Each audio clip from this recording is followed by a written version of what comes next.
Welcome to Modern Anarchy, the podcast exploring sex, relationships, and liberation. I'm your host, Nicole. I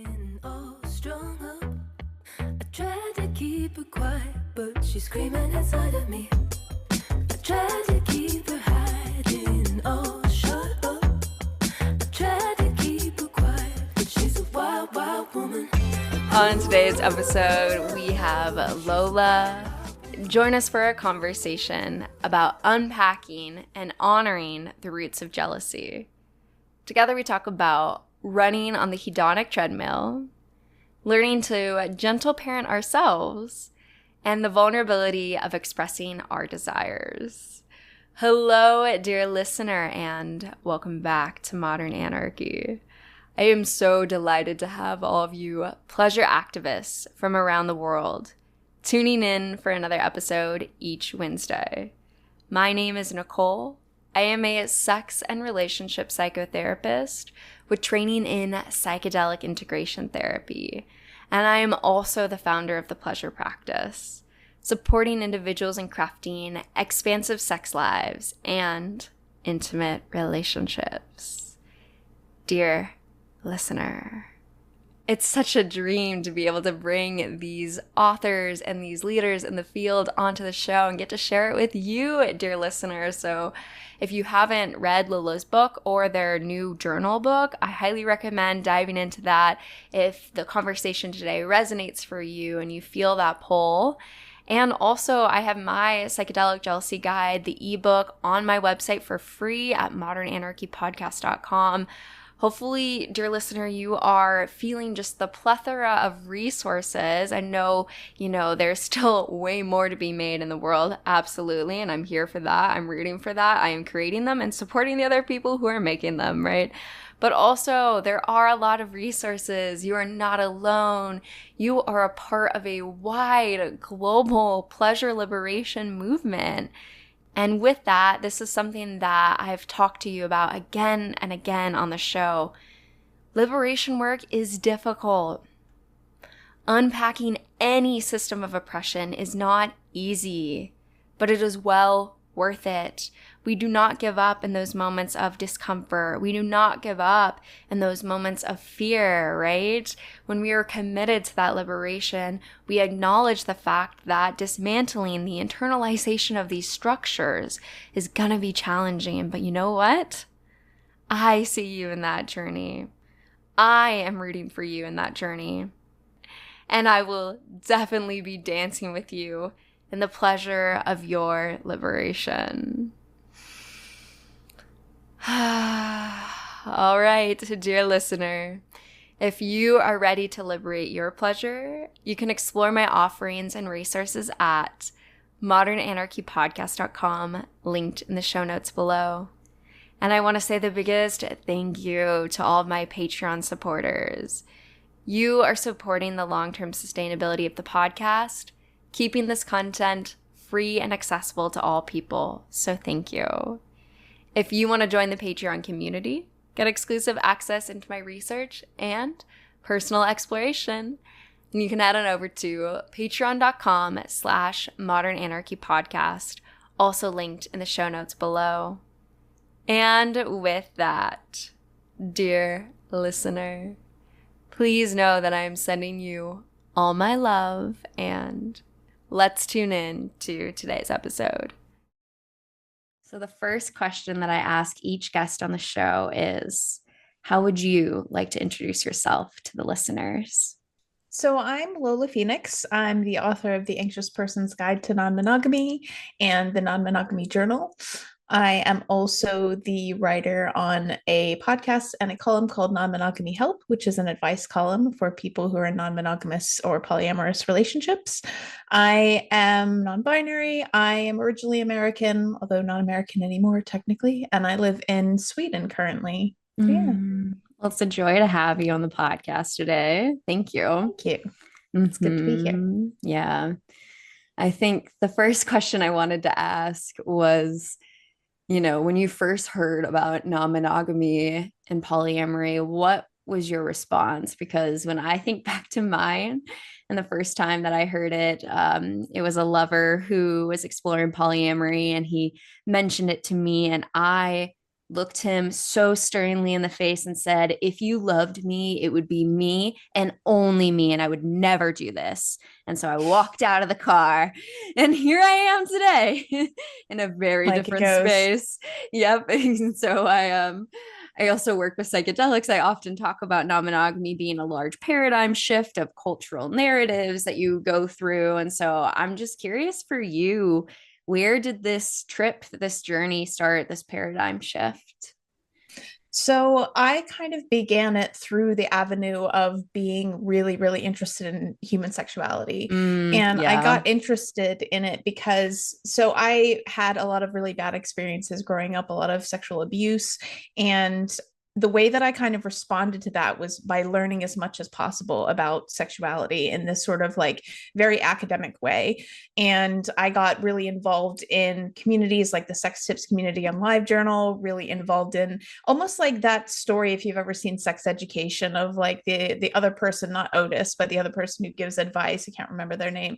And just being kind of interested in it really academically. And then obviously like through those avenues you do come across polyamory through non-monogamy and things like that. And I wouldn't necessarily say I was hugely interested in it at first, and I didn't necessarily have anything against it. But what was interesting for me was that my first ever partner that I had was a long distance relationship, Mm. and I met him online. And that was like early in the days when people were still very skeptical of like online relationships.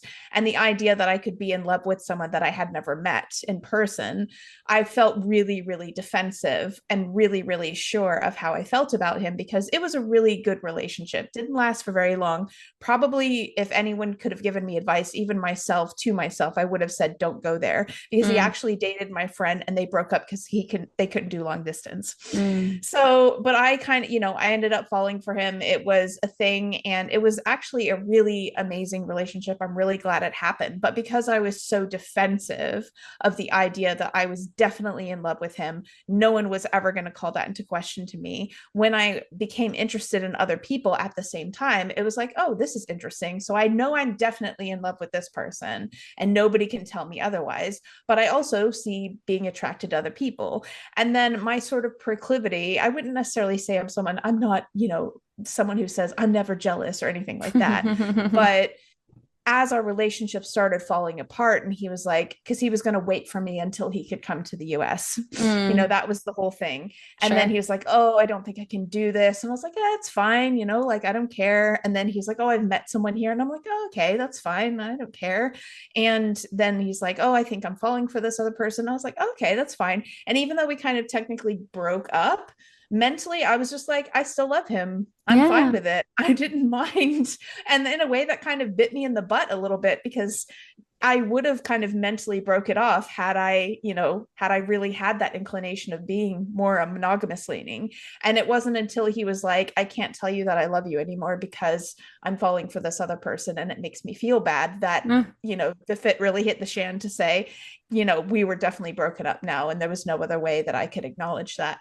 So it was kind of two parts. It was the emotional experience of like being really sure that I loved this person and no one was going to tell me otherwise. And when you have that and then you do feel attraction for somebody else, then you're like, okay, I guess I don't only have interest in one person at one time, and that's okay. And Mm-hmm. then it was that combination of also being super into kind of learning about human sexuality, being introduced to the idea. And over time, I just sort of thought, well, actually, I want the freedom to be able to have more than one relationship. I'm actually really interested in that, and then getting involved in those communities. But yeah, it was through those kind of two veins. Mm-hmm. Absolutely. What a story, right? And we all come A from wild different ride. spaces, our first trip on this experience, right? Yeah, definitely. Yeah, yeah, yeah, yeah, yeah. And I'm thinking about too, at least for me, where I'm at now, it's been interesting. I definitely came into the field of psychology through being a sexual assault counselor and similar to you, right? Like doing a lot of Mhm. work of learning about sexuality. And so you're right. I feel like anytime you go into sex education and sex positivity, it's definitely you're going to start to learn about more expansive ways of existing sexually. And so Yeah, non-monogamy, polyamory, it all starts to come together there. it's your gateway And drug. yeah, exactly. Right. Yeah. Suddenly you're reading Sex at Dawn, The Ethical Slut, and then you're like, whoa, everything I learned about sex was wrong. Yeah, exactly. Which I think is particularly interesting, at least for me, because I came from purity culture and I was deeply religious and I Mm. was condemning homosexuals until I found out I was one later in my life, right? Like the Whoops. oh yeah, the whole journey. So I think Yeah. where I'm at now, particularly when I'm working with clients, is I'm always thinking about the cultural context of these Oh yeah. narratives and how that impacts us because I have struggled with jealousy from the very beginning, but even in monogamy, like I Hmm. when I was growing up, I was taught that, because of purity culture, Mm. men and women should not be in the same room together because that's too tempting and lusting of the flesh. And so they will just come together and can't control themselves, which is such a problematic narrative to say Oh that we God. have no control over ourselves. But so then Yeah. what that created is a paradigm where when I was monogamously dating folks, I didn't even know the word polyamory yet. When I was Hmm. monogamously dating, my boyfriend at the time was saying, "Oh, I'm going to go get coffee with one of my friends from college." And I lost my Hmm. shit because it was a woman. Lost my Hmm. shit Yeah. Yeah. because of the cultural narratives Yeah. Yeah. Of growing course. up that taught me Hmm. that if they are going to be alone together, it's going to mean XYZ. And so as I've Hmm. unpacked that and then learned about non-monogamy and unpacked that, I continue to hold the ways in which jealousy is so deeply rooted in narratives that are often Hmm. unconscious because it's so Oh yeah. culturally laden around us, where it's like, oh, if they're going to go have sex with someone else, it means they're going to leave me. It means that I'm not Mm. enough for them. Like, it's really fascinating when you really unpack a lot of the narratives that, again, like Hmm. fish and water, we don't even think about often. It's just like the water Mm. we're swimming in? Yeah. And I mean, I think it's also when you think about it, we're a species that has thrived due to social connection. Like we have to be socially connected. We fear social disconnection and it activates the same pathways in our brain as pain Yes. does. Yeah. So we're motivated to stay connected. And then on top of that, we live in a society that encourages us to believe that we have to consume to compete to get a mate. Like, and I think that only adds fuel to the fire because it's like you have this society that's like, you have to be the best in order to find a loved one or to be loved or to be valued or to be attractive, any of this. You have to be the best. Of course, we sell you the solution for which you can be the best in.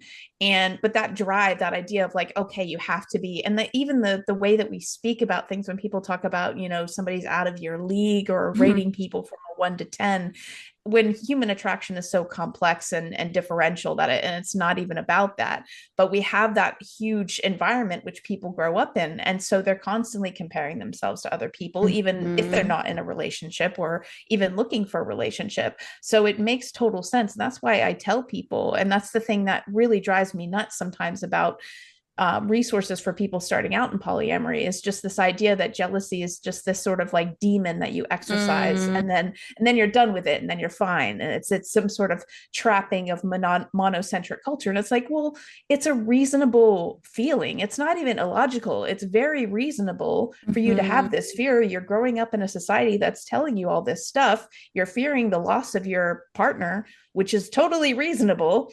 So, allow yourself to have these feelings, and it doesn't have to define you as a person. But it's just not surprising at all that people have these strong feelings. And I think there's aspects to which that I definitely experience jealousy.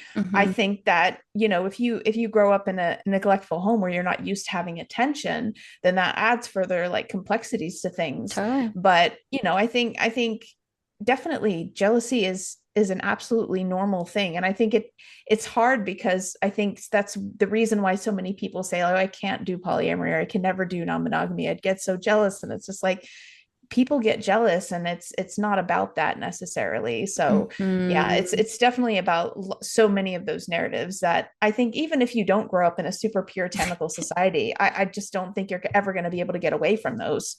Right. Exactly. Yeah, because like you're saying, it's a part of our cultural narrative that my cat is eating plastic. Can you hear that? I can hear that.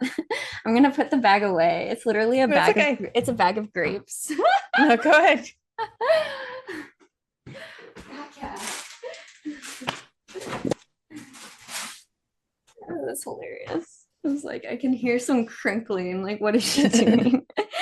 um, yeah, because like if you try to like if I try to talk back to my previous version of self right now, and even the monogamous version, and try to talk to her, or even the beginning of poly, like I just had such a lack of understanding that I have now of the historical context, right? Of the ways that we didn't always do this monogamy thing. This is not Mm, like this is not what we've done since the dawn of time, right? And so mm-hmm, part of that being an important piece of education, and then learning mm-hmm, about how much of the agricultural like parts of our history where we started rooting down to farm and then created mm-hmm, property and then the ownership of women, right? Like the whole piece of that helped me to mm-hmm, kind of understand how we could get into what you're saying, this economy of love where it's like you need one and the one and the one and the one, even mm-hmm. though historically men have always had the opportunity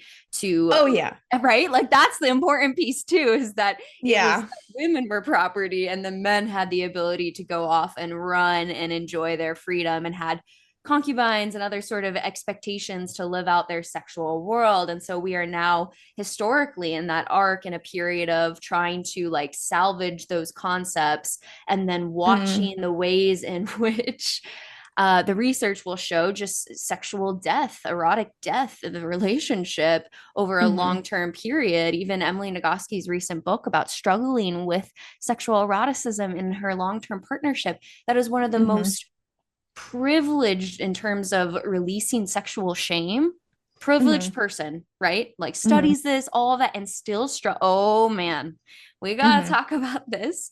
And what I find fascinating too is like even in my own personal experience, the ways in which, sure, having multiple partners has given me more diversity in my connections, but still, even in having like multiple partners, there's still that like sense of it's the same person. You lose some of that excitement, that novelty. And even just yesterday, I was kind of checking in with myself sexually because I feel like that's an important thing, is like where are you at with mm-hmm, your dynamics and trying to check in. And I was saying like, wow, I'm not feeling a lot of sexual desire lately. Like maybe I'm stressed out. Like I have these beautiful mm-hmm, partnerships, but like maybe I have too much work going on. Maybe I'm too invested in the stuff. And then I'm mm-hmm, hanging out with a community last night, flirting with someone new, and they start touching me, and my body immediately responds and gets so mm-hmm, turned on. And I'm just still waking up this morning going, damn, like even though I have multiple partners, the novelty of a new person mm-hmm, just sets my body on fire. And it's mm-hmm. wild. Where is that level of conversation in in our cultural context of sexuality, Yeah. right? Yeah. I mean, there is something, I think it's called hedonic. There's something called the hedonic principle or hedonic. We talk a Treadmill. lot about it in like Yeah. gym culture, right? Mm, Because there's always this, I'm a kind of a gym rat and into that aspect of life. And there is a big desire a lot of times in within that culture of like getting to the perfect this or the perfect that. It's really intense. And it's kind of a reminder to folks because you will have a certain kind of limit to happiness in a way. And that's kind of one of the reasons why like I don't necessarily pursue happiness, but I pursue wonder instead.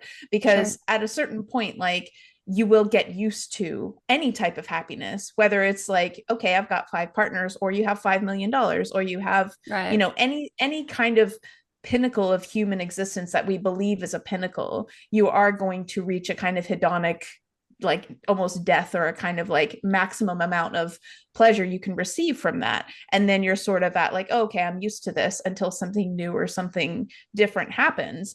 And I think that makes a lot of sense because we're adaptive beings, right? Like, and to a certain extent, probably our ancestors going back and back didn't necessarily have a lot of positive things happening for them. They had much more challenging and much more difficult lives. And we also have that thing where, I'm not sure if you've heard of this, but basically we experience negativity a lot more strongly than Oh, we experience sure. positively. So like if you lose 20 quid or $20, you will feel that more strongly than if you gained 500, Right. because you feel the loss a lot more intensely. And that has to do with as well the way that we have adapted. Hedonic adaptation, I think, is what it's actually Yeah, called, yeah. now that I remember. Yeah, yeah. So I think that makes sense because it's to some aspect like maybe it's part of the reason why we've mostly been a kind of wandering nomadic species of like going to different places, doing different things.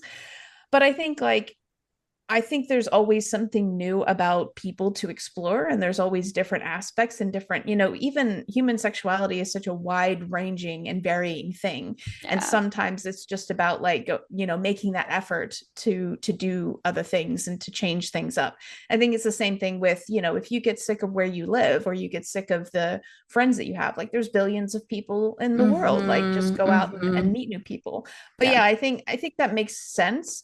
The problem, I think, is less that some people are kind of in long-term relationships, but the problem is the narrative that's kind of sold to us, which is that all you have to do is reach this goal and then you'll be happy. All you have to do, once you're rich, you'll be happy. Once you have the ideal body, you'll be happy. Once you have this, you'll be Mm-hmm. happy, and you'll just be happy all the time and you'll never have any problems. And Yeah. I think that's somewhat of an unrealistic kind of expectation that's sold to us. So maybe it's part of just reframing like what you look for. Like, are you looking for Sure. just being happy all the time, or maybe there's some other ways that you can reframe it? Yeah, exactly. That's what I was hearing, the frame, right? The Mm-hmm. eroticism and sexuality I'm exploring with my long-term partners, it doesn't have that same sort of immediate, response that novelty does, but there's such a Mm-hmm. beauty to the longevity of the relationship of who this person is and all the things that we've explored together and the depths of our intimacy. And so, yeah, I find them to be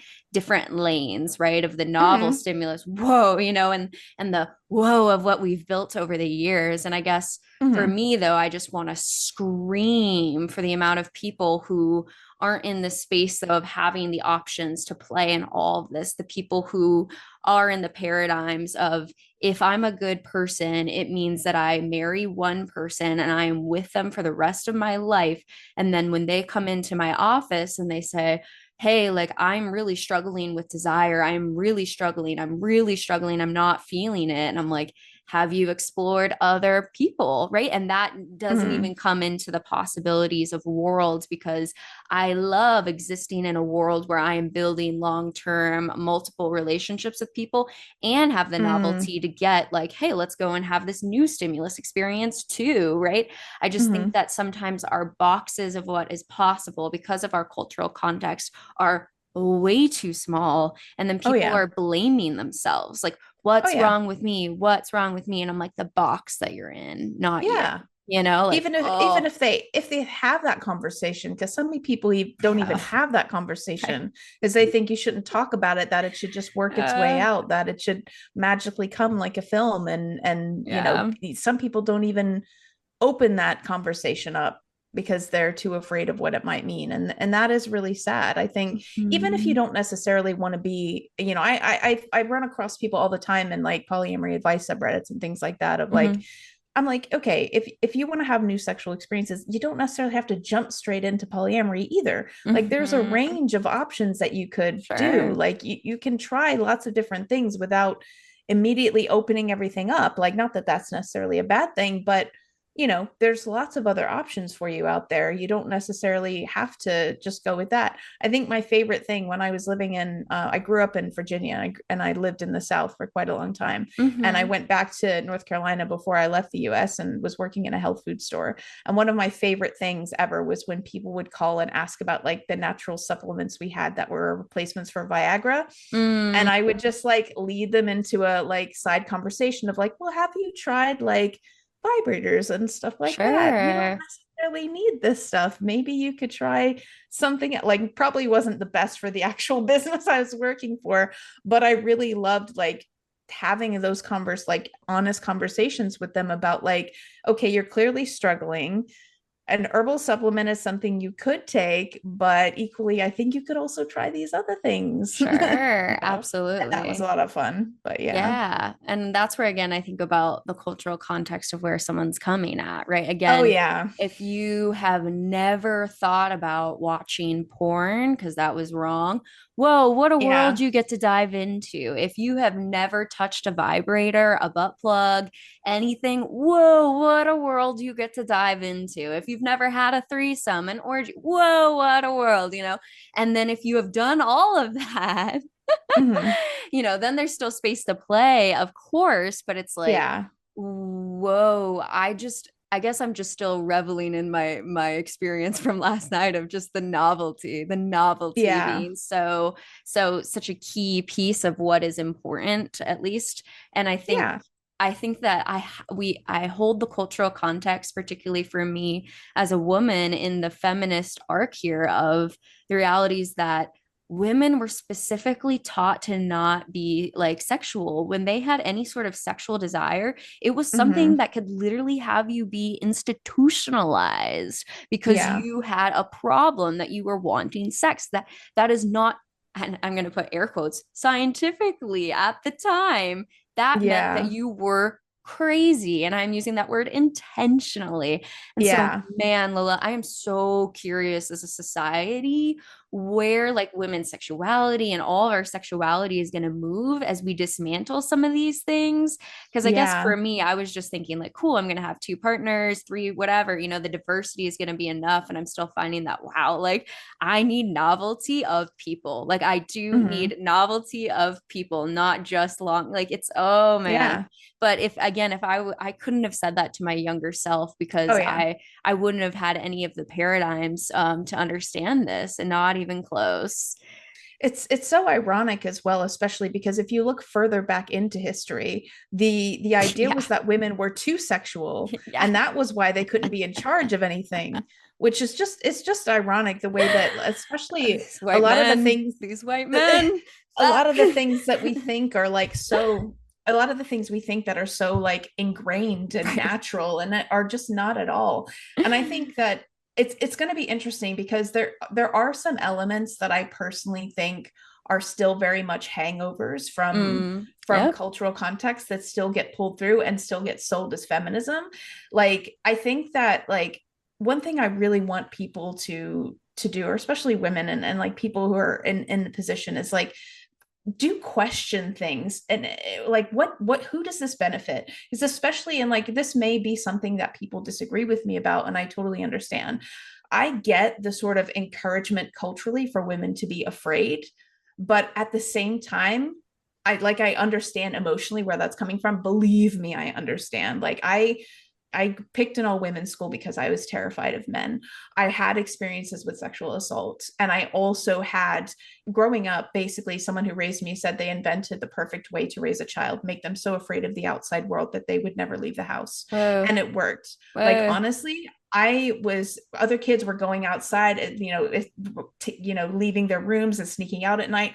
I was like barricading myself in my parents' room when they Mm, were gone. So I yeah. had this like total fear experience constantly, and pushing outside of that was really hard. And so what I don't want is for people to be so afraid that they don't live their lives. And I think it's really important, especially when we look at, the way that COVID impacted society and the way that many people were also afraid, and that led them to not doing things like getting the preventative vaccines. And Mhm. I think it's important to remember that like we may be afraid of something, but if it who does it benefit? Who does it benefit for women to be afraid to leave their house, for women to be afraid to go outside at night? And if you look at like the statistics, actually, like women are so much more likely to be abused and hurt by people they know. Yep. Men are actually way more likely to be attacked by a stranger. And so this narrative like of ideas like be afraid all the time, be afraid all the time, be afraid, don't leave your house. Like who does that really benefit? When you think about it, like does it really benefit? Like I understand the emotions totally, like beyond me could understand the emotions of being afraid to leave the house. But I also think like stuff like that still gets sort of encouraged and taught as feminism of like, yeah, you should be afraid. We should encourage these narratives of like women are this way and men are this way, and we should, that gets reinforced even by people who see themselves as progressive. And I just think like, think about who anything benefits. Like whenever you have this kind of, especially if you have this innate sort of what feels innate and what feels natural, like really Mm-hmm. think about like, where does this come from? Is this Yeah. based in reality? Is this Yeah. based in anything? Is this really the way human beings have been for a long time? Because especially in human sexuality, that is something that holds so much power. Just the idea that this is how people are naturally, and that you should be this way because that's how it's always been. And it's very rarely, in my experience at least, that anything that people think is something we've done since the dawn of time is actually something we've done since the dawn of Right, time, right? right. Which I think, in terms of fear and innate sense and protection, it reminds me back to our conversation about jealousy, right? Yeah. My beginnings of jealousy, I would have said, I'm protecting myself by not going into non-monogamy. I'm protecting myself and trying to stay safe here, when these feelings are Mm-hmm. coming up. And it was so innate. It was so, again, if I go all the way back to literally just the idea of my boyfriend at the time hanging out with a platonic female, I was losing my shit. So Yeah. unpacking that to realize that, wow, they can do that and I'm still secure, which at the time meant they're Yeah. not going to have sex, right? And then to go Mm-hmm. into a space where I'm like, oh, okay, my partners can have sex with other people. I think that we have to differentiate between the different feelings that are going on in there, which I usually talk about the cultural narratives and then Mm-hmm. actual time and energy, because there is a world in which jealousy coming from a space of true lack of time and energy. When I was talking to Yeah. Jessica Fern, and I was talking about the ways how when I was a child and my mom was pregnant with my sister and had birth, and I said, put her back in the belly. I don't want to share any time with you, like no way. It was all the Mm-hmm. jealousy of time and energy, which I've realized the beauty of sharing now. And like Jessica Fern said, yeah, and that's great. And if that same parent has 8 children, then you actually are Exactly. truly losing big times of energy. And so when I'm working with my clients in the pleasure practice, I'm trying to talk to them about, okay, are you actually losing time and energy that you need? Can you find that with Yeah. other people? Can we get you to ask for what you need in this partnership? Get you empowered to literally say, I need this quality time together. I want to do this and that and feel empowered, versus Mm-hmm. the scripts of meaning making, which I particularly remember being with one of my first partners and snuggling in bed with him. We're like completely snuggled, loving each Mm-hmm. other. And we start talking about how the previous night he had had my metamor over and they were sleeping together in the same bed. And I started crying, just Oh, absolutely, I know, right? Absolutely crying. And when I look at it now, it's like, that man was holding me in that moment. It wasn't like I was losing him. It wasn't like I didn't yeah. have enough time. It was literally the narrative of the fact that there was another woman that had slept in this bed, right? Which means Mm-hmm. what? What, that like I'm not the only one. I'm not special because of exclusivity, right? So I Mm-hmm. try to differentiate that between a partner literally not having enough time and space to see you, where versus Exactly. me actually being with that human in that very moment and still crying because that was a narrative of exclusivity and meaning making. And those are very different Exactly. spaces of jealousy. Exactly. And it's really hard to even differentiate that if you just immediately go, I'm jealous, that's bad, I need to get Yeah. rid of this, right? Like that was my experience with these feelings, was that it Mm, actually came from a reasonable place. But I was like, no, no, I'm just jealous. I just need to get rid of this. I just need to deal with this on my own. And like one of my first technical experiences of polyamory, I say technical because we weren't officially dating, right? But I sure. was talking to this guy, I was moving to the UK. I was really interested in him. And randomly, he's like, oh, did you check my Facebook? And I'm like, no. And so I looked on his Facebook and it says, so and so is dating so and so. He had never mentioned this person Oof. ever once before. So Horrible. I was like, okay. Immediate feelings of jealousy, but also immediate from what I had learned from all the beginner polyamory resources I read, just like, no, bad feeling. Oh No, don't. You no. must be okay with everything. We Oh got to be chill. no. So I was like, Yeah. oh, okay. That's interesting. Hey, and then I looked on her profile. She looked like a pretty cool person. So I was like, hey, maybe I should add her as a friend and we can like have a chat. And she seems really nice. And he was like, Yeah. no, don't do that. And I was like, Whoa. why? Why is Yeah. that? He's like, well, I just prefer if you meet in person first. Now, immediate no. Like now I would be like, no. I would have even added her without even asking him. I would have just added her. But basically, to make a long story short, he had never told her anything about me. And Oh, he told me that she not only knew about me, but that she had offered to have a threesome with us. wow. So yeah, I ended up not even meeting up with him because there was a whole other side bit about like basically he was just randomly rude for no reason. And I felt like, why do I have to keep confronting you about being randomly rude? I don't like this. So I decided not to meet up with him. He ended up blocking me. And then I didn't know what to do. I didn't know what to when it came to this because I could still see her profile. So what do I do? Like, I don't want to be jealous. So I didn't do anything. Oh I ended up no. running into her at a party Of course. and Of it course. was so funny. Luckily he was like abroad. I ended up running into her at a party and of course I thought she knew who I was, Oh so I was like, oh no. god, oh god. So I was just like, I guess I'm just going to go up to her, let's get this over with. So I was like, hi, and she's like, hi.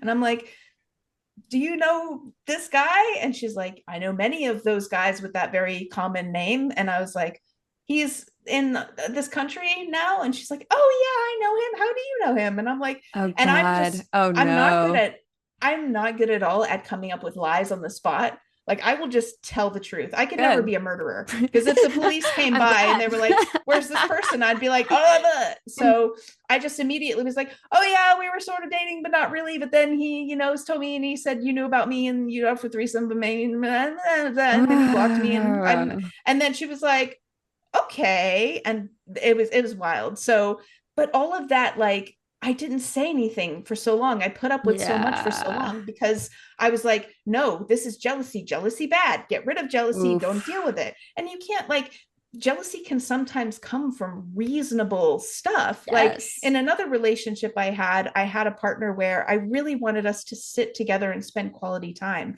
and we didn't. Like we didn't at all ever. Like if I wanted to like cook dinner for him, I'd have to like you don't want to have to like force someone, you know what I mean, to spend Right. quality time with you. Of course. And when he ended up like bringing a partner over once, he literally like sat with that partner, was watching stuff with them. And I was immediately Oh, horribly jealous. And like literally, yeah. oh my God, the next morning when she was staying over, the next morning he was complaining to me via messenger, which I always initiated our conversations on messenger, Mm, so that hurt. And then yeah. he was sort of like, oh, I woke up early to go and get fresh fish to make sushi for this person and Oh, I'm mad because it was closed. And it was like that scene in Kill Bill when the lights go off and I was like yeah. and I was just so jealous, but that was reasonable. Like that was Hmm. coming from an unmet need. Like Yep. there's nothing more painful in my experience than seeing a partner meet a need that you've really had with someone else because you originally like you just mentally go, oh, they can't do it because they're just not capable of it. But then when you see them do it with someone else, it's like it's so incredibly painful. And that is a reasonable feeling of jealousy. That's not you being insecure, that's not you hating yourself. So it's really important to be able to distinguish between those. And you can't distinguish between those if you think jealousy is just this, Right.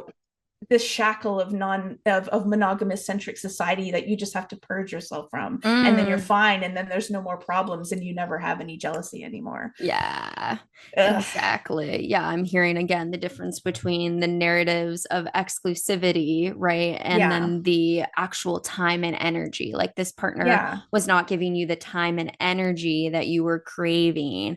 And I think that Exactly. we understand that level of jealousy when it comes to other aspects of our lives. Say Mm. if we are in a monocentric worldview, right? Say your partner takes on a new job and that new job is Yeah. taking up all of their time and they no longer have space to do the date night with you.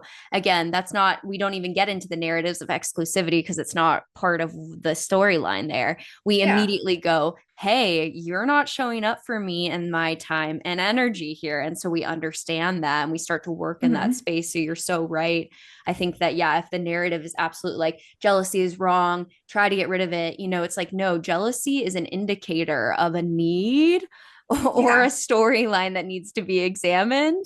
And so bringing more curiosity into that so that you can get clear on what it is that you need to either rewrite and Mhm. or ask for or learn to find in other people, right? And all of that Mhm. sort of unpacking is a deep process of curiosity that I think, part of my work with psychedelic therapy, I think about the set and setting. So the mindset when you're going into the psychedelic is going to absolutely change the experience, right? So again, the narratives were telling us about exclusivity and sacredness and all of that, but it's also about the setting. If you take a Mhm. drug and you're standing in the middle of a busy highway, you're not gonna have a great time. And so when No. you took the drug of non-monogamy and this dude had not told the other person about you, had not told you about that person, you're gonna get off that drug and say, never again.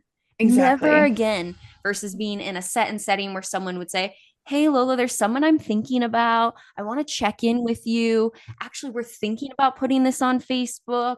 How do you Mm, feel? Are you being hurt? So again, the setting of the drug is exactly. so radically important.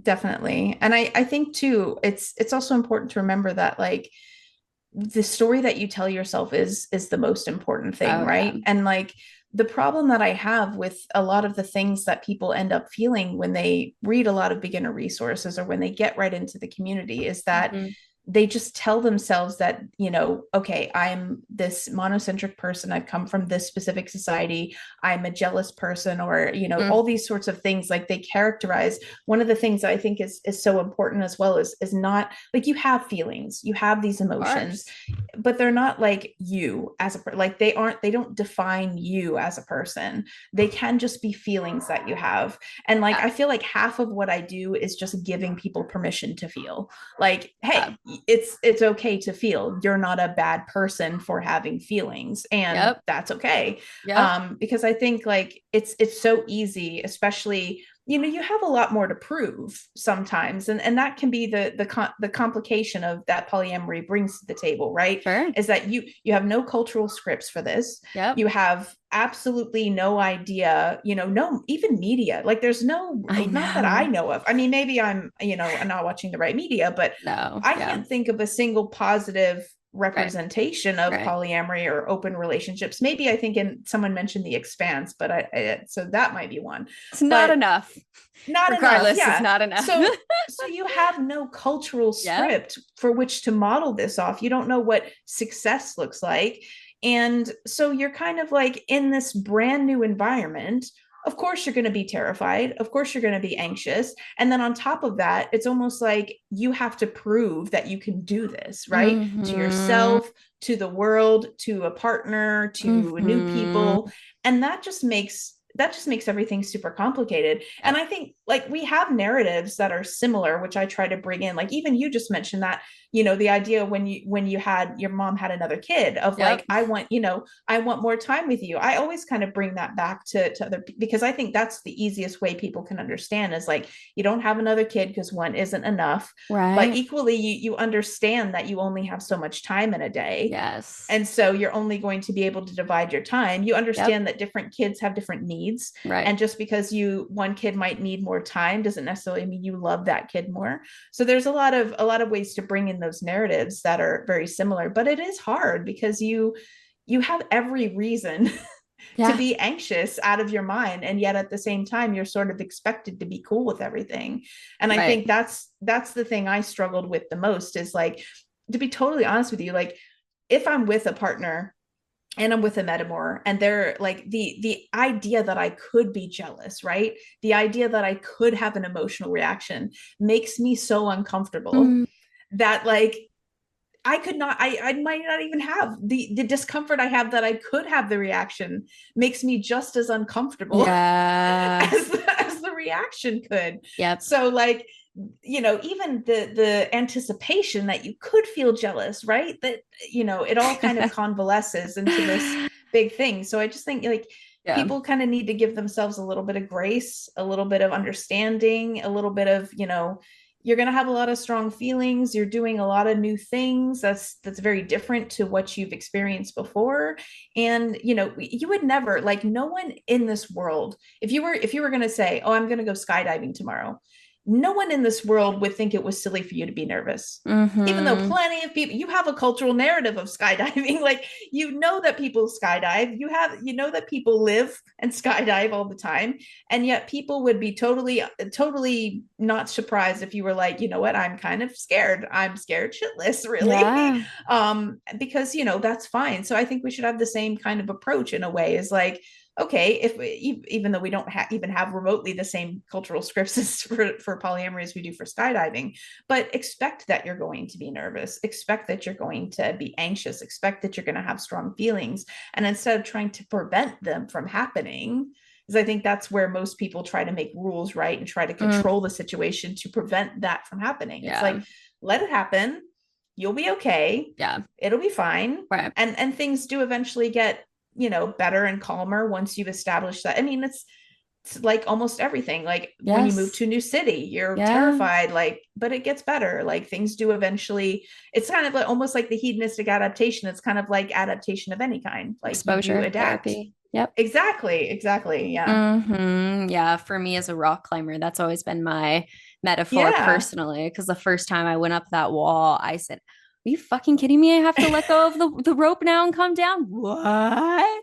Yeah. To 5-6 years later, now I'm much more comfortable getting to the top of the wall. And then you start lead climbing and outdoor climbing, and the fear's still there, and I'm still working through it, but so much stronger than what I was doing at the beginning. And I think that's always why I've talked about it as a practice. Is I'm practicing this, I'm getting better at it, I'm practicing love, I'm practicing non-monogamy, right? These are things that I'm getting better at each day, because I'm not anymore crying in bed when my partner tells me that someone else slept over anymore, but I definitely did when it happened, right? And so that journey there. And so you're so right, it reminds me a little bit of panic attacks. As a therapist, right, often clients will start to feel the tightness in the chest and then want to control it, and then also panic that it's going to create the whole experience. And that's actually how we get into the snowball of a panic attack, is the, oh no, this is how, oh no, oh no, oh no, oh no, right? Versus, hey, I'm noticing this. Yeah, totally. I'm noticing this. I'm actually going to take the deep breath. And so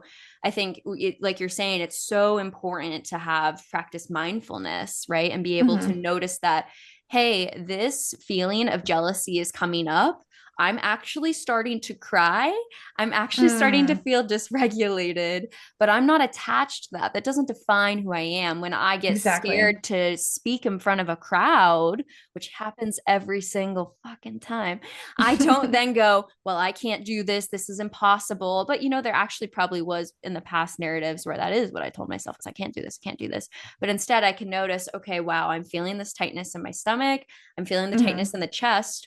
That makes sense, because this is a very meaningful experience and I want to speak well today. It makes sense that I'm feeling jealous and scared because of the cultural narratives, because this is someone I love and they're very important to me. And I'm not going to beat myself up for having this reaction. I'm going to notice it. And now I'm going to ask for what I need, which is, hey, before I go on stage, maybe I'm going to take a couple of deep breaths to myself. Hey, dear partner that's telling me about the night you just had with someone else, please sit down with me and hold my hand. Can we take a couple of deep breaths together? Can we maybe go for a walk, because this energy is a lot in my body and I need to release it? Hey, can we spend time together after your experience that I feel reconnected in our relationship, right? So it's the more that we can have that mindfulness to notice and then actually be empowered enough to ask for what we need. Oof, whole different world. Yeah. And I think it's a shift in how you see anxiety, because I know, like, I mean, I had generalized anxiety and social anxiety and like OCD for such a long time growing up. And like first, my first kind of imagination of my anxiety is like the Sisyphusian boulder that I'm having to shove up. And every time I get a panic attack, I see it as a failure in my part. And then I've got to push the boulder. And then that shifted. And I was like, okay, it's not a failure that I'm going to have a panic attack. I saw it as kind of like, it's not a failure if I get a cold. Like, it's just part of part of Right. the way my body reacts. And then I kind of saw my anxiety as almost like this golem, right? This like inner voice that's like, but even that wasn't necessarily helpful, because here I am trying to logic with it. Here I am trying to argue with it and trying to like, and then I kind of shifted even more to my anxiety is actually like the little version of me that is scared and is crying out for help and is just wanting me to be safe. And it's kind of this Mhm. combination of like Furiosa from Mad Max and like Sure. this little version of me that's just like trying to protect me, right? It's like, Mhm. and my therapist said something amazing to me one day. I was just like, because I had mad health anxiety. Like I was so Sure. like, if I got a tiny little pain somewhere, I was like, I'm gonna die. I have a disease. I have something. I'm Oh gonna no. die. And like, even it doesn't even matter. Like, even if I didn't look on WebMD, I knew I was gonna die. I didn't even need to do that. And so I said to my therapist, like, why do I go to this extreme level? And she's like, well, you have big feelings. So your Mhm. brain is going, well, this is a big feeling. There must Yeah. be something big going on. And I was like, Yeah. holy crap, that's what's happening, because I literally thought I was just doing this to myself to torture myself. But no, Mm. actually, it's like your brain has this big feeling, you can't calm yourself down, so it's like, okay, there must be something terrible wrong. And then, as you said, like that feedback loop comes in. But Yep. shifting it to this like idea that like, okay, this is little me crying out for help, it's Yeah. trying to protect me. And like the biggest thing, like I don't have anxiety anymore. Like Mhm. it's amazing. Like I'm so happy that I've been able to Yeah. cope with it. And a Yeah. big part of that is that self-compassion. Absolutely. Stop trying to logic with it. Stop. And I do that like when I see people on polyamory advice forums and they're saying, I know I'm being logical, I know I'm being dumb. I'm like, stop it. Stop it. You're not being dumb. Oh yeah. This is you trying to protect yourself. And then what you got to do is you got to look at your, the little version of yourself. You can figure out what it needs, but sometimes it's just scared. And you got to go, you know Yeah. what?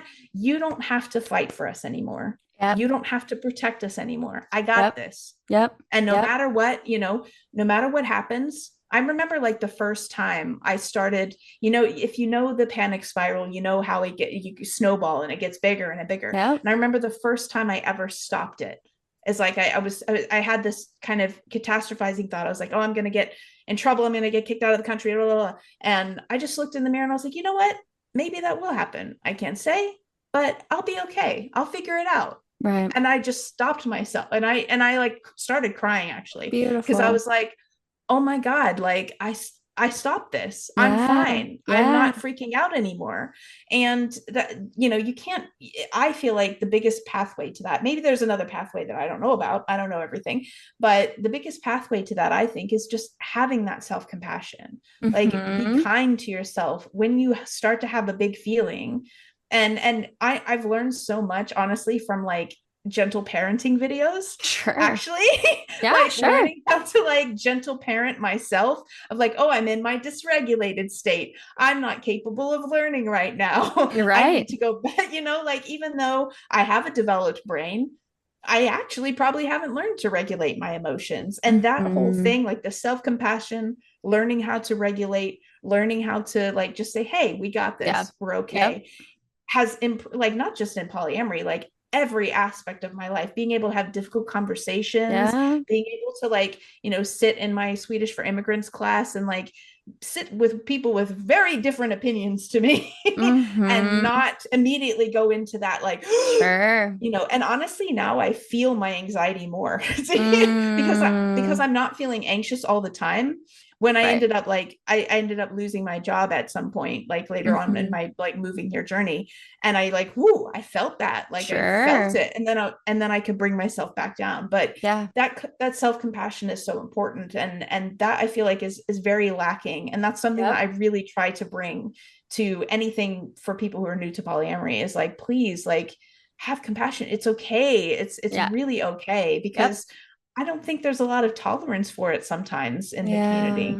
Yeah. Yeah. It makes sense if your nervous system has become more regulated, that then you would notice and feel more when your anxiety spikes, right? Because you're Exactly. not constantly in that state anymore. So when it does show up, you're like, whoa, and this is where I love using like all of my skills as a psychotherapist to like work on this, because this is so all of it Yeah. right here of mindfulness. The second that you start to feel like you're having that panic attack, and or in our experience of non-monogamy, of they're going to leave me, that person's so much better, oh no, oh no, you see the Hmm. snowball starting to grow and grow in size. And so Yeah. yeah, having that self-compassion, what we're actually doing is we're taking a step back from the thoughts.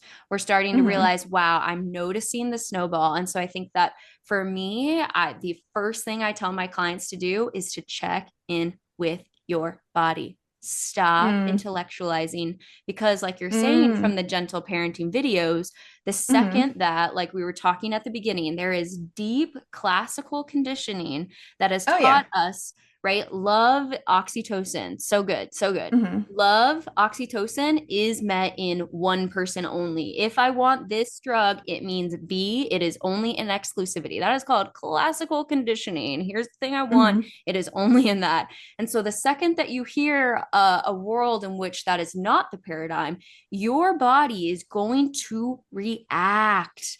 You are Hmm. going to feel that tightness in the chest, the stomach, your breath. Oh, that's my favorite question to ask the clients when we're talking about this. How is your breathing? And then they're like, wow, it's actually a little shallow. Yeah, your mind in microseconds has processed all of that and has now Mm. moved into fight, flight, freeze, fawn. And Mm. particularly mine is crying. I don't know. Some people like to run, some people like to fight. I Hmm. cry. That is my reaction. And so I start to have that in my body, and then all of the thoughts can go. And so the faster that I can go back to, okay, how is my breathing? How is this in Mm. my body? And then we work from, instead of trying to intellectually process and do a top down, we can actually work from bottom up, which is so powerful. I can actually stop the thoughts by trying to take a deep breath. And when I'm Yeah. taking that deep breath, I am sending messages to my brain that, hey, this is actually safe. And it's the same thing Mm. with the panic attack. It's the same thing when you get that message from your boss and you're like, oh shit, Mm. you feel it in your Yeah. body.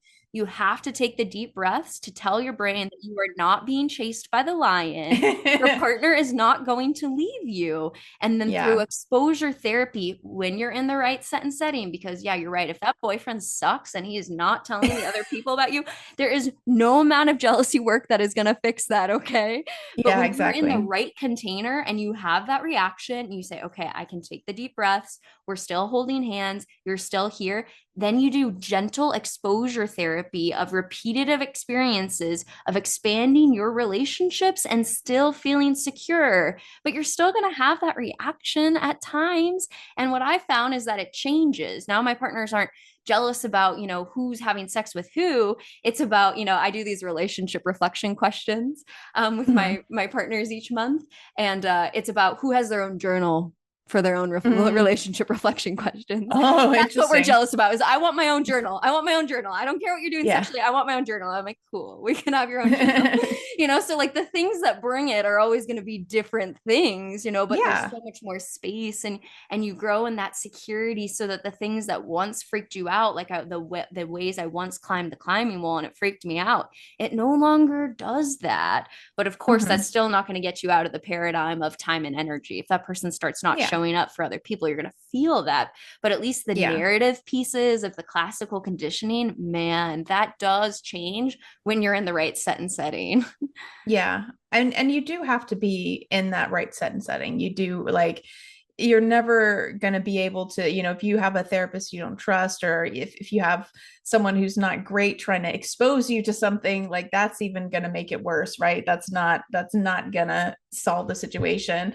And I think the other thing too is that I think, people need to understand as well that talking to your partner and asking for what you need, like, even I think a lot of people kind of simplify that, and because it's actually quite a scary thing, Sure. to ask for what you need is Vulnerable. actually quite a scary thing. And because if they say no, then that's your answer, right? And I know, like, in my beginnings, like, I think I'm much better now at asking for what I need, because I'm Yeah. in a place where I'm just like, well, If it doesn't work out, it doesn't work out. I'm fine. I got me. That's fine. But I remember like early on in my relationships, I was trying to manipulate situations, not like manipulate people, but like for example, I there was one time a celebrity that I really admired died, and I was Mm. like kind of like, oh, I'm sad, but I was really sad, a lot sadder than I thought I would be, Yeah. and a lot sadder than I thought I should be because it's a celebrity, you don't know that, that whole thing. Yeah, yeah. So my partner had a date, and I was like, maybe you can, I could cook you some dinner. You could come over, but just before your date, like it was way out of the way of the date. But I was like, Sure. I'll cook you dinner. Maybe you can. And they were like, oh no, I really, I'm gonna meet up. It would be a little bit out of my way. I'm like, and I kept like offering stuff like that. And then eventually I just kind of snapped and was like, you don't want to have dinner with me, And my partner was Yeah. like, at the time, like this partner really helped me with like getting more comfortable. So my partner was Sure. like, is there something wrong? Do you need me to come to you? Right. And I was like, yes. And they were like, I Yeah. will come to you. And Right. they did. And they still went on their date afterwards. Like they just spent a little bit of time with me. And they were really good at recognizing moments where I clearly wanted something, but I wasn't Mhm. able for whatever reason to ask for it. Yeah. And when you can't ask for it, and then you kind of are in this almost like the Windows error message in your brain is like dun dun dun, and you're like, fine, I'm just mad that you don't You want to don't have love dinner with me? me. Yeah. And you're Yeah. just like, just ask for what you want, mate. Like, but I was so caught up in because what if I did ask? What if I did say, hey, I'm really sad. The celebrity died, and now I'm feeling a lot of feelings, and I didn't think I would have these feelings. Can you come over and comfort me? And my partner's like, nah, I don't think I want to, Yeah. or what if my partner said, I think the response that I expected, because I experienced so much growing up, like when I was sad, my caregivers were not comfortable with that. They There could it not is. process my Yeah. sadness. Yeah. It was like, stop it. You should be grateful. You should, stop that. I don't want it, like immediate. So I thought, like, if I said I'm sad about the celebrity, immediately the response would be like, well, you didn't even know that person. What's wrong with you? Like, come on, get a grip. So so you don't Right. ask. And then Right. so I think like asking for what you want is very scary. Don't underestimate how scary that is. And it's okay. Like the common kind of advice response that a lot of people give is talk to your partner, talk to your partner. And it's true, but it's also really scary because, Yeah. it is when kind of the rubber meets the road. It's like, I need this, I'm asking you for this. And if they don't give it, then there is to some extent in some relationships a point where you're going to be like, okay, am I going to stay? Because Hmm. if it's that big of a need, then you might have to start going, maybe not. Yeah. In that relationship I mentioned, if I did ask for like, look, I want more quality time with you, I Hmm. need more quality time, and I want you to want to spend quality time with me, I don't want to have to Hmm. feel like I'm dragging you into Right. hanging out with me, Right. they would have been like, sorry. I mean, Yeah. so it's scary, Hmm. but it is necessary. But you can slowly, if I because I had that safe environment, that's what I'm saying. Like I had Right. that partner who saw that and who understood that and was like, okay, there's something going on here. Let me just Hmm. ask the question. I was really lucky to have that. So I think also remember, like if you have a good strong partnership and your partner is able to like help you with that, you can be really honest and be, I'm really afraid to ask for this, or however, but it is kind of exposure therapy. Like over time, you just got to keep asking for, doing little small steps towards being a little bit less like hiding your needs and a little bit Yeah. more asking for it. Yeah. Absolutely. We heal in relationships. And so, Exactly. and those relational patterns, like you're saying, yeah, I'd love all of my clients to get curious about what sort of love was modeled for you in your early childhood. Because, like you're saying, if for you, when you were emotional, your parents didn't know how to process that,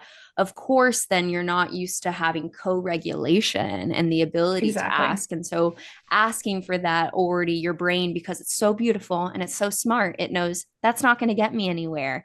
But we're now in a different paradigm, right? We have different Exactly. relationships. And so it's going to take those small little steps of the big vulnerable ask of, hey, I actually am feeling really scared about that date you're about to take. I want you to have Mm-hmm. a great time. Can you call me the next day and tell me about it so I feel connected to? Oof, so vulnerable to ask for that. But Yeah. you're right. It takes those small steps. And then having a partner, again, right? The set and setting, we grow in relationships, a partner who Mm-hmm. says, yes, not a partner who says, no, absolutely not. Why are you even jealous? That's ridiculous. That's going to shut you Mm. down even further, right? So always Yeah. taking a moment to assess the setting that you're in and how that Mm-hmm. is impacting all of us, because it is absolutely vulnerable to ask for that. But again, when Mm-hmm. you're in the right setting with the right people, you grow in that skill and you feel much more empowered to be able to ask for that and then be met in that. And I think what's particularly challenging too is, at least in my own lived experience, having multiple relationships, is having people ask for things that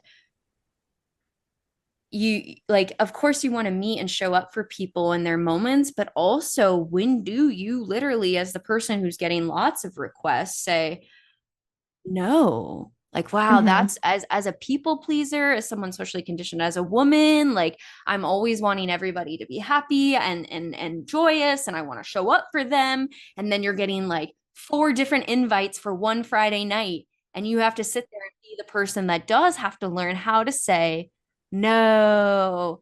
Oh my Mm-hmm. God, Lola, that's been so hard. Like, like Yeah. in the hierarchy of monogamy, I never had that, because it's like, oh well, this is the person, like, forget everybody else, right? Which I find really problematic. Now, as a relationship Yeah. anarchist, I find very Yeah. problematic.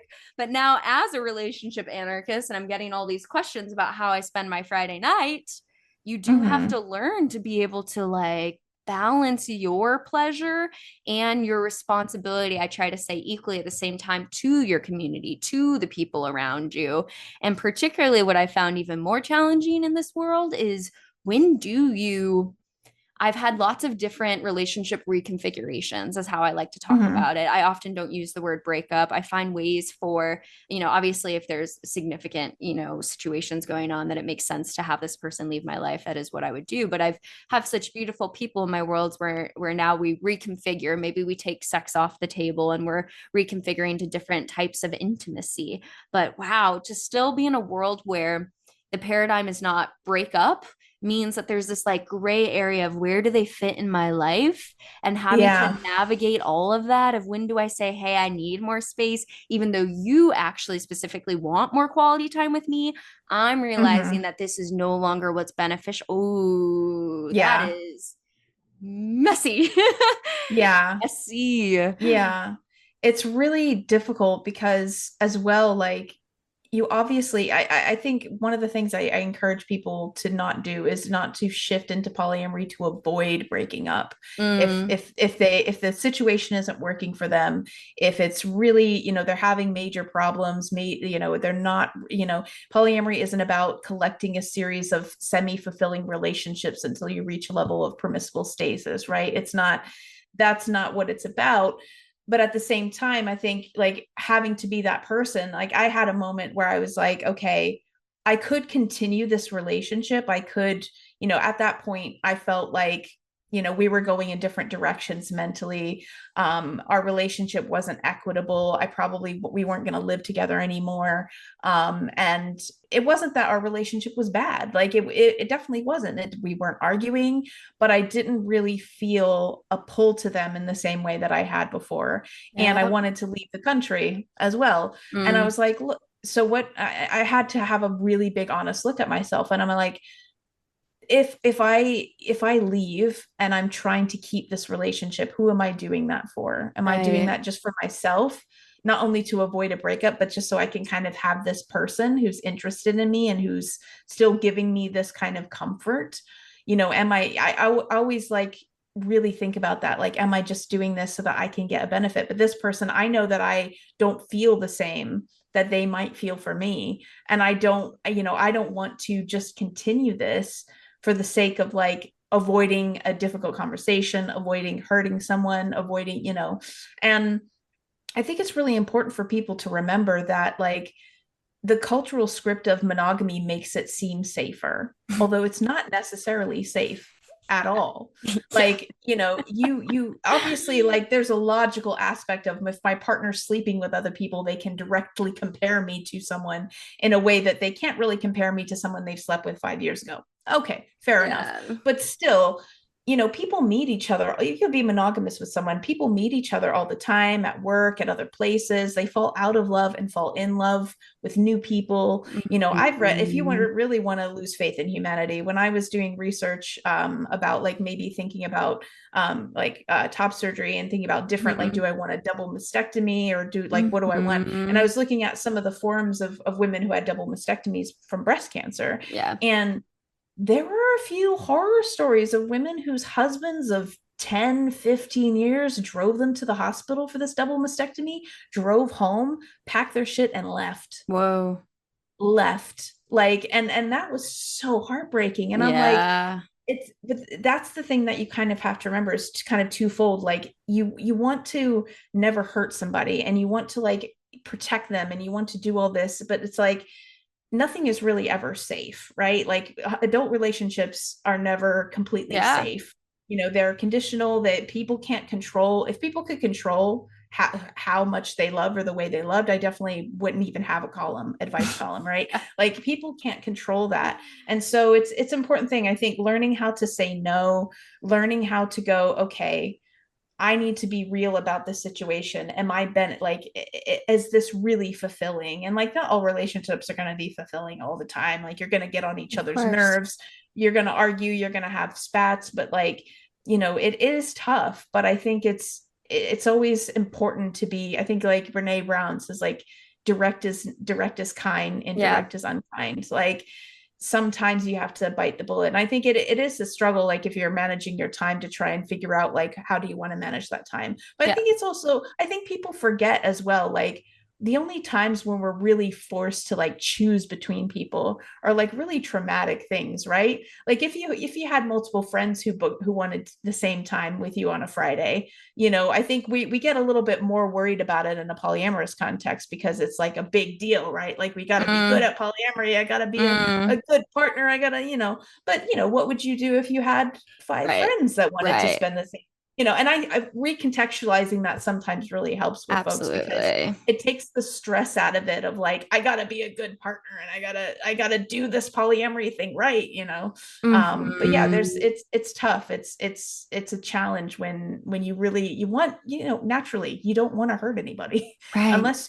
I mean, you're not an evil person, so you don't want to hurt anybody. But sometimes I do think, like, just always remember that sometimes, even if somebody gets hurt, it's much better for you to be honest, with Mhm. yourself, with them, be honest about what you want, because at the end of the day, like, there's only so much you can shove that down before it Yeah. blows back up in your face. Yep. Yep. Absolutely. Yeah. I think that that's where I really appreciate the frame as a relationship anarchist, right? To take it back to that question of, oh yeah, friendship. We do this Yeah. so easily in friendship of, oh, okay, I am getting invited to all of these things like you're saying, and so I'm gonna do this. And I think that's where it can be important. The meaning making gets more significant when they're like, hey, what's your plus one? And we've got these weird events that have like only one, right? And then you're like, Yeah. and then the meaning making feels important. But you're so right, is I often try to invite people to come back to, let's think about friendship. How do we do this as Yeah. friends? And that makes it so much easier often to understand. And yeah, the safety thing, that's definitely what I've heard too from other people of like, oh, I could never do non-monogamy or any of this because it seems chaotic and unsafe. And we have to look at the research here because Hmm. data shows, I mean, when I was talking to Jessica Fern, her quote of infidelity was around 40%. When I was listening to Dan Savage and Esther Perel talk, they had quoted it upwards in the 70% of all monogamous relationships experience infidelity. And obviously that stat is very complicated because no one wants to report that. Where Oh do yeah. you count infidelity? Is it emotional cheating? Did we kiss? Did we hold hands? I mean, so this is a very complicated stat, but if we're looking at Yeah. anywhere around 50% of relationships that are monogamous experience infidelity, I don't know how secure that is. If we're looking at 50% of monogamous marriages ending in divorce, I don't know how secure that is. If we're looking at the research that shows that long-term eroticism struggles in monogamous long-term relationships, I don't know how secure that is. And then if we're Mm-hmm. looking at a world where your economy is so placed into a dyad sexually, because again, when you are okay, well, let's preface this. When you are in a monogamous relationship where at least you can have emotional connections with other people, because some people do freak out at that and call that emotional cheating. And Oh, I can't even look at that and be healthy. Honestly, yeah.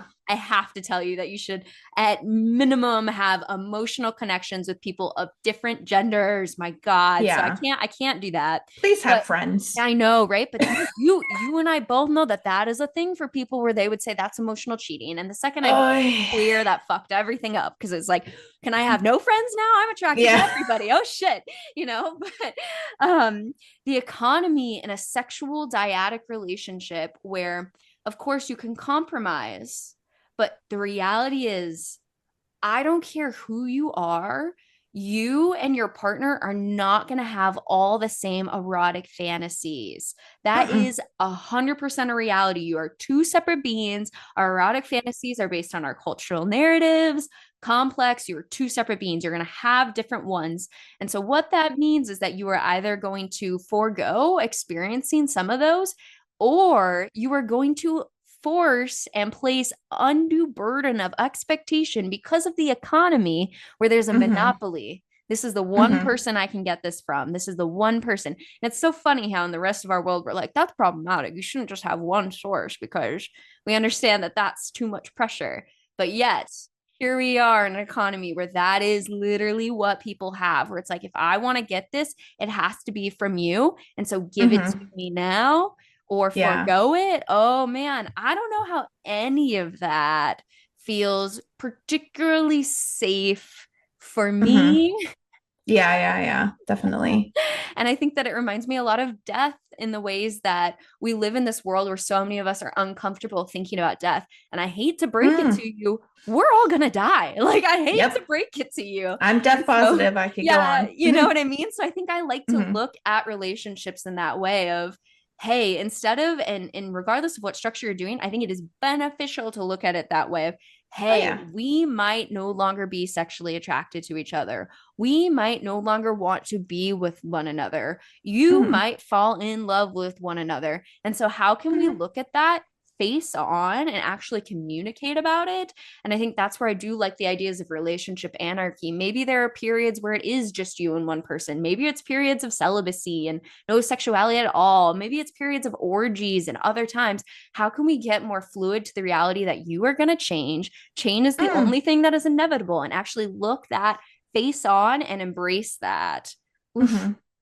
I think that's there's so safe. much about like the culture itself, like, and monogamous people, like, you can be monogamous, like, you, if it's something, I mean, my great grandma literally had one husband. She had 11 children with that man. Must have really liked him because she did not have access to epidurals and modern medicine. So she must have really liked that man. And he died, and she never took another husband. And one of her last words before she died was like, "Oh, I miss him." So she was monogamous in the sense of the word monogamous. And I think that is a way that some people want to be, and that's fine. But I think that it's the culture and the expectations that really can make even somebody who I think is inclined to that feel trapped. Like the idea, like, you can't have any other friends. This is the only relationship that's the most important. This is the only person that you can be attracted to. This, like, so much of that, like, you can expand beyond Yeah. that. And not talking about, just like you said, like, not talking about this stuff, I think, is where people often end up in such horrible situations. And I Yeah. think, I'm really grateful for, like, the advice that sometimes, like, Dan Savage gives about, like, people stepping outside of things, like, some people even think that looking at porn is cheating. And I I'm just like, I know. mean, it's up to you. Like, I'm not going to tell you what to do in your life. It's your life. But I just think, man, Well, like, to be so stuck in that, like, you don't have to be. Like, if you want to yeah. be monogamous, that's fine. If that's how you feel like you want to do things, that's absolutely fine. But that doesn't mean you have to be stuck in it. It's just like gender, right? You want to identify as a woman, that's fine. That doesn't mean you have to ascribe to all of the things that Yeah. society says that womanhood should be, right? Right. And I think That's that's where insane. I like this world of maybe, because we're constantly as a movement creating new language, right? The Yeah. word solo poly didn't even exist. And I think that's where I like this idea. I mean, people can obviously choose the words that they want, but to say like, oh, I'm in a period of practicing sexual fidelity out and not even to use this word monogamy Oh, anymore. Because interesting. first off, monogamy meant one person for life. So first off, a realistic Mm. stance would say, oh, I'm practicing serial monogamy, but and then people start using the words conscious monogamy, right? To indicate that I've gone through Mm. the cultural paradigms of deconstruction and yada yada. It's like, what if we're practicing relationship anarchy and this is a period of sexual fidelity? I feel like that kind of like gets us out of That's like the cool. whole, this whole paradigm of it. But of course, people can choose the words that are important to them. But it's so hard for me when I think about your great grandmother and I think about my great Hmm. grandmother because, oh man, women couldn't have credit cards in this country until 1970. Exactly. And when I think Yeah. about the fact that marital rape was not illegal in all 50 states Oh, until yeah. 1993. 1993. Yeah. Wow. Yes. Yeah. So Wow. how free Fucking hell. were our our great Yeah. grandmothers? Yeah. How Exactly. free. And when I look back at myself when I was condemning homosexuals and I was a Christian, I would have told you, Lola, if you this is where I've argued with my supervisors because he's like, people Hmm. report being happy in religion. I'm like, cool, Well, cool. If you would have given me a survey when I was Christian, said how are you feeling about your life, I would have said I feel really happy. I feel really yeah. good condemning homosexuals. I feel really great. And then where I'm at now, are you fucking kidding me? I Oh, don't yeah. know how Yeah. really free I was given how Yeah. radically queer I am today. I don't know how really free I was. And Yeah. no one wants to go down that conversation though of free will and all of it, because it gets Well, really complicated. But yeah. damn, we have to be talking about this for liberation because I will say I don't think I was free. And I'm Oh, yeah. curious how if we had had an education that talked about all the stuff that's in Sex at Dawn, all the stuff of this, what sort of world would we be in? I think Yeah. it'd be a really different world. I mean, easily maybe my great grandma could have been like, "Oh, this thing exists. Actually, I want this thing." Yeah. It's very much like I always think that human sexuality is a lot like our taste in food, and I Mhm. wish that more people made that comparison because it's kind of naturally within you. You like Yeah. certain things, you don't like certain things, but culturally, if you're told Yep. like, technically my favorite food could be, I don't know, bull testicles. It could be that. I'm not likely to try it because I've been told my whole life through society that this is gross, you should never try it. But maybe if I tried it, it would be a completely new world to me. I think that's why it's so important for people to like at least be have the option, right? Yeah. Like what I don't like is like people not having the option. And like granted, my great grandma, I love her. Maybe she was miserable, but like I would have been good for her to have the option because Sure. even then if she has that option, then yeah, she's definitely knows that this is the option for her. So it's just like people need I think if anything, because I do sometimes feel like there's a reasonable and understandable, sometimes anti-monogamy sentiment within the polyamory community. Sometimes I think it's a defensive reaction, when you Identity basically, formation. Yeah. yeah, you're sort of Attack like, them. screw Yep. those people. I Yep. totally get it. I totally get it. But I think equally, like, it's good for people to have the options. It's good for people to choose for themselves. And like, Yeah. but I just want people to know about it as an option because Absolutely. some of the stories that I read where people just, they don't even discover that non-monogamy I is an option for know. them until they're like in their 50s. And I'm like, Yes. damn. Totally. Yeah. And Yeah. look at me though, even figuring out it was an option and then yelling. I don't think I yelled, but look at me like having it as an option and that first partner and me saying, I would never. So even when the option was presented to me, I Exactly. said, so even if we presented it to your grandma, your great grandma, she Maybe. mother said, I would absolutely not. That would be horrible. Mhm. How could I? Right. And I think Yeah, that's part of exactly. where we go back to our conversation about jealousy again, right? Where it's like, hey, people now, culturally, the context, it is bubbling up. We're getting articles Thankfully. here and here and here and here. And everybody is saying, there's no way I could never do that. I'm so jealous. There's no way. And so until we are truly in a space where someone could say, I could absolutely run with non monogamy and have a great life and it looks really fun, or I could absolutely run with monogamy and have a great life and it looks really fun. That's freedom. Currently, where Yeah. we're at of looking and say, oh, if I was non-monogamous, it'd be horrible in hell and I would hate my life and like it'd be ruined with jealousy. That's not really Hmm. freedom because you're really not seeing Uh, full options of A hmm. or B. So Yeah. I'm really thankful for the people who do like have lived the life of non-monogamy, have ran through the orgies, have had so much fun, and then say, you know what, actually, one person feels really satisfying. That is Hmm. very different than someone who has never done it and said, there's no way, that Oh never works. yeah. Absolutely. So I mean, yeah, I just hope we can get to a cultural space where, again, maybe like you had said, we just need more images. We need more people talking Yeah. about the pleasure that is possible. I'm having a Hmm. great time in my non-monogamy, right? Like Hmm. we need more of that narrative so that people don't just look at it and say that's jealousy, there's no way. Like we need a world where both options are radically joyful and fulfilling, and that's the space of freedom, is to freely choose between those. And I think it'll be even more free when we have comedians complaining about polyamory, right? Polyamory. Like I want to see that because Amen. because like there's so many comedians who complain about being married and Yeah. complain about marriage. It's accepted that you might be unhappy in a marriage to a certain extent. We accept that culturally, but with polyamory still like people feel such a pressure to like always got to be happy, always got to be selling it. And I get that, but I want to see comedians complaining. I want to see comedians being like, where's my 2-for-1 sales so that I can buy both of my partners a gift at the same time. Yeah. There's not enough, all that stuff. But I think, Right. yeah, I think we're getting to like the show. I've talked about Sex Education. I really love that show. I think it's Mm-hmm. amazing and awesome. And if I had that show when I was a kid, Yeah. oh my God. Like because I kind of had a little bit of that experience as well of being like, I did convert and like, I'm a go hard or go home type of person. Yeah. So like when I converted, I was annoying, very Mm-hmm. annoying. Of And course. because it makes it even worse because I'm a little bit on the A spectrum and I kind of have more of a responsive sexuality.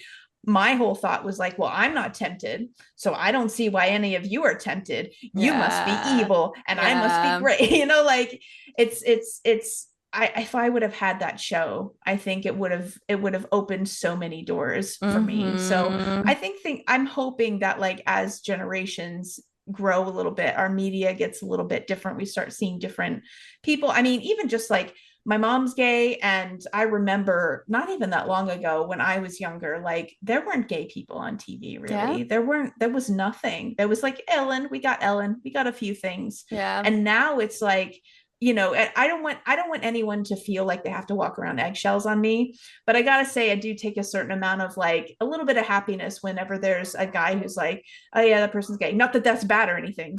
I'm like, yeah, you have to say that.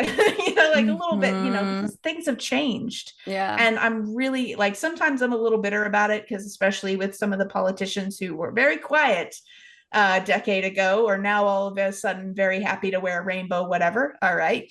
Yep. But things, I'm grateful for that, because if that had been the case, for me, like I'm very hopeful that things will shift, that more of the kids, I'm getting older, so now I can say the kids, Mm-hmm. but more of them are more open to different new ideas, and I think things will Mm-hmm. get better, because I do think that things are changing a little bit for the better. Yeah, Yeah. yeah, absolutely. And this conversation, all the people that are listening is a part of the ripples of that, right? Mm-hmm. Me talking about having, less spontaneous desire with my multiple partners is a part of that, to say, hey, like Yeah.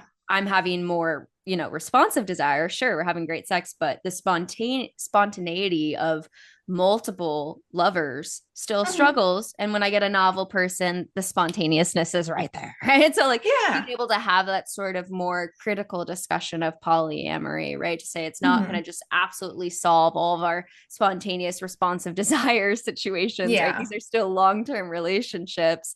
I think that's a part of the ripples of creating the more cultural consciousness around this. So I really Yeah. appreciate you joining us and being a Yeah. part of that conversation today.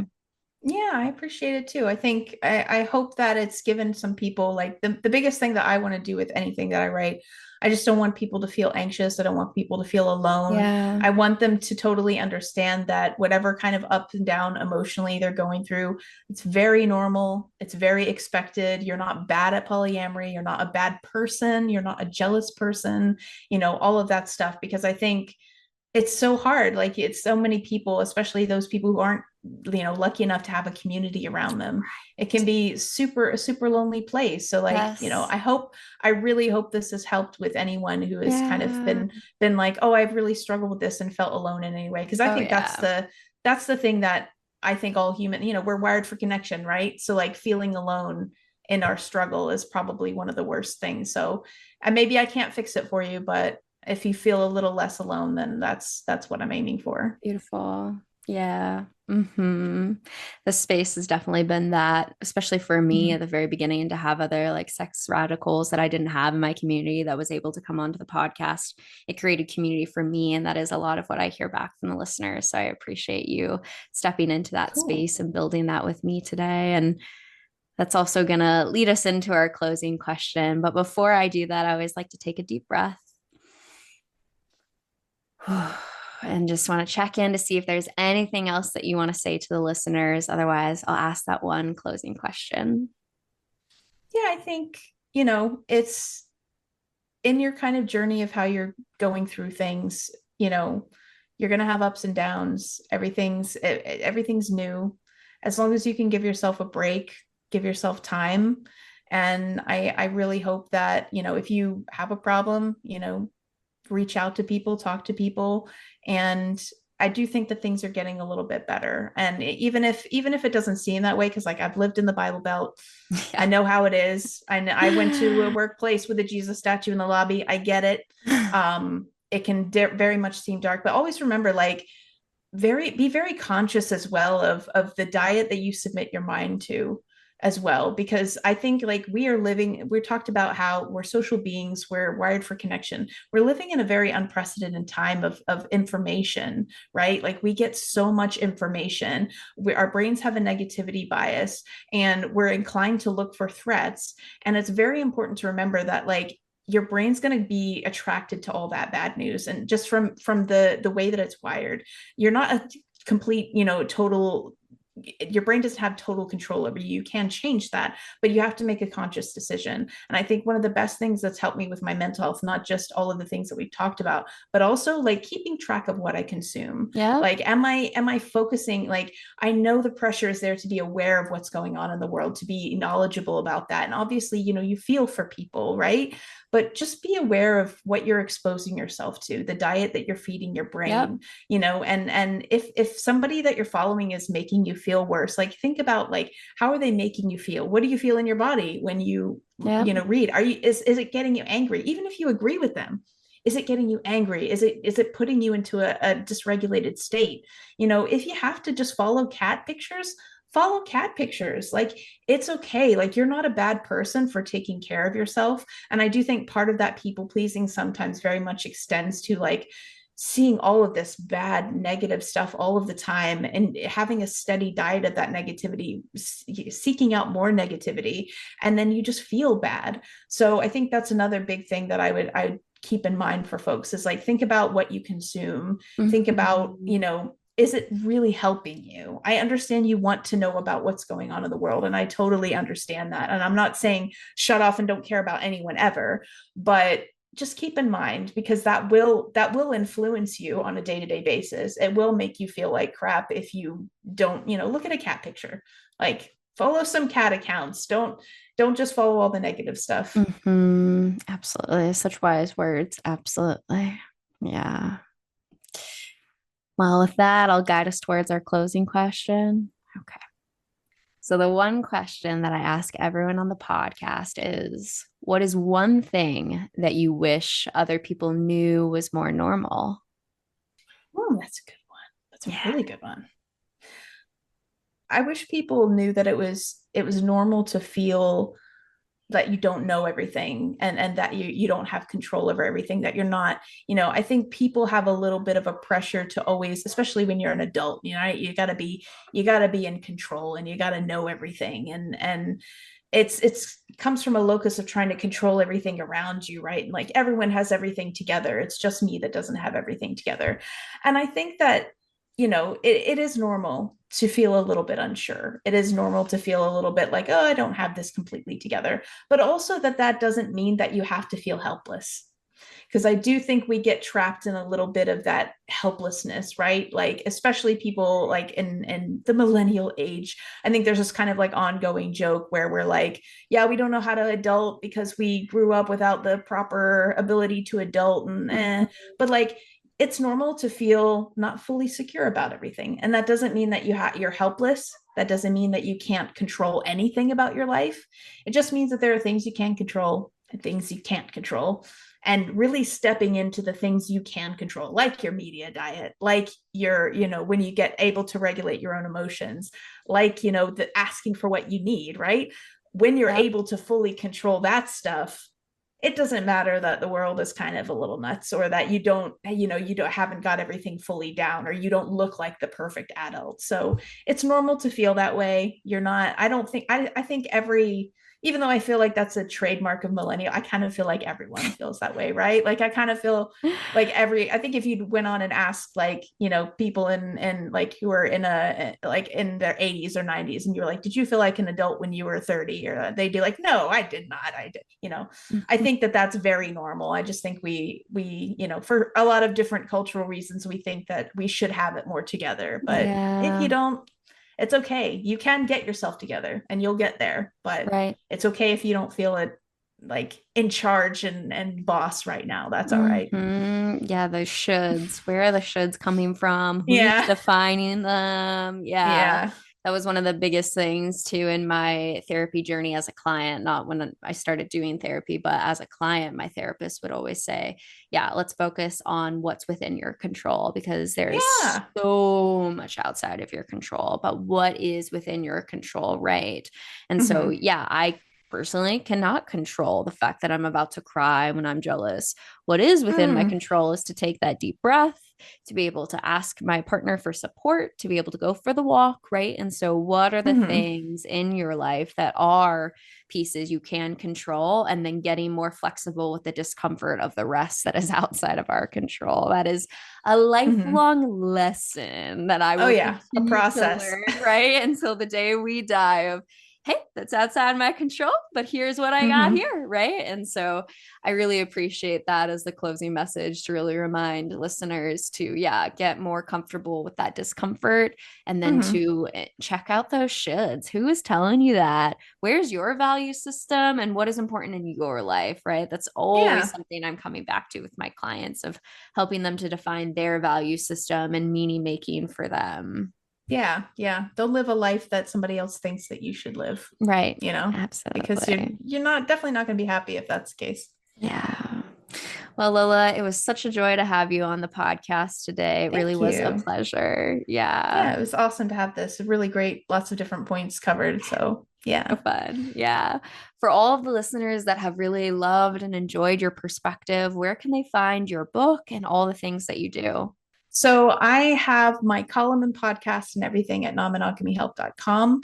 I have The Anxious Person's Guide to Non-Monogamy is available as a book and an audiobook now, which is really great, at pretty much most major retailers if you look for it, and do ask for it from an independent bookstore. I'm always very pro supporting independent bookstores. I also have the Non-Monogamy Journal, which has a lot of different types of prompts where you can test out like what happens, so that, I'm not saying it'll cover every single potential situation you might have, could you? But it's a nice like little way to test, with yourself or with partners, like what would I do in this situation, and it sparks really interesting conversations.